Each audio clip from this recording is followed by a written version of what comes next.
Genital mutilation has been nearly universally condemned. Genital mutilation has been condemned by the WHO, the United Nations Children's Fund, the United Nations Population Fund.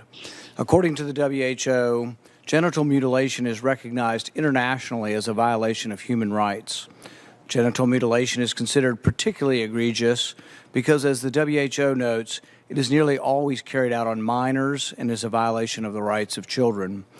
Most genital mutilation is not typically performed by force, but as WHO notes, that by social convention, social norm, the social pressure to conform, to do what others do and have been doing, as well as the need to be accepted socially and the fear of being rejected by the community.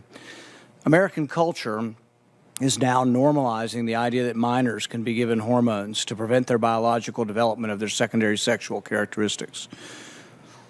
Dr. Levine, you have supported both allowing minors to be given hormone blockers to prevent them from going through puberty, as well as surgical destruction of a minor's genitalia. Like surgical mutilation, hormonal interruption of puberty can permanently alter and prevent secondary sexual characteristics. The American College of Pediatricians reports that 80 to 95% of prepubertal children with gender dysphoria will experience resolution by late adolescence if not exposed to medical intervention and social affirmation. Dr. Levine, do you believe that minors are capable of making such a life-changing decision as changing one's sex? Well, Senator, thank you for your interest in this question. Transgender medicine is a very complex and nuanced field with robust research and standards of care that have been developed. And if I am fortunate enough to be confirmed as the Assistant Secretary of Health, I would look forward to working with you and your office and coming to your office and discussing the particulars of the standards of care for transgender medicine. The specific question was about minors. Let's be a little more specific since you evaded the question. Do you support the government intervening to override the parent's consent to give a child puberty blockers, cross-sex hormones, and/or amputation surgery of breasts and genitalia? You have said that you're willing to accelerate the protocols for street kids. I'm alarmed that poor kids with no parents who are homeless and distraught, you would just go through this and allow that to happen to a minor.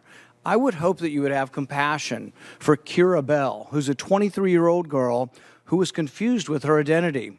At 14, she read on the internet about something about transsexual. She thought, well, maybe that's what I am. She ended up getting these puberty blockers, cross-sex hormones. She had her breasts amputated. But here's what ultimately she says now. And this is a very insightful decision from someone who made a mistake but was led to believe this was a good thing by the medical community.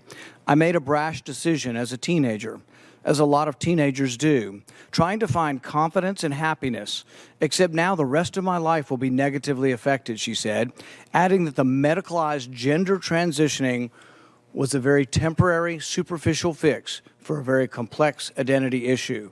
What I'm alarmed at is that you're not willing to say absolutely minors shouldn't be making decisions to amputate their breast or to amputate their genitalia. For most of our history, we believe that minors don't have full rights and the parents need to be involved. So I'm alarmed that you won't say with certainty that minors should not have the ability to make the decision to take hormones that will affect them for the rest of their life. Will you make a more firm decision on whether or not minors should be involved in these decisions? Senator, transgender medicine is a very complex and nuanced field, and if confirmed to the position of Assistant Secretary of Health, I would certainly be pleased to come to your office and talk with you and your staff about the standards of care and the complexity of this field. Let it go into the record that the witness refused to answer the question. The question is a very specific one. Should minors be making these momentous decisions? For most of the history of medicine, we wouldn't let you have a cut sewn up in the ER, but you're willing to let a minor take things that prevent their puberty, and you think they get that back? You give a woman testosterone enough that she grows a beard, do you think she's going to go back looking like a woman when you stop the testosterone? You have permanently changed them.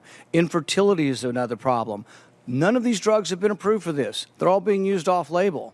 I find it ironic that the left that went nuts over hydroxychloroquine being used possibly for COVID are not alarmed that these hormones are being used off-label. There's no long-term studies.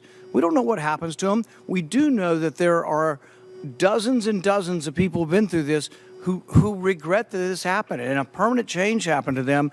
And, you know, if you've ever been around children, 14-year-olds can't make this decision. In the gender dysphoria clinic in England, 10% of the kids are between the ages of 3 and 10. We should be outraged that someone's talking to a 3-year-old about changing their sex. I can't vote for you if you can't make a decision. Thank you so much, Senator Paul. Senator Levine, thank you for answering the question. I will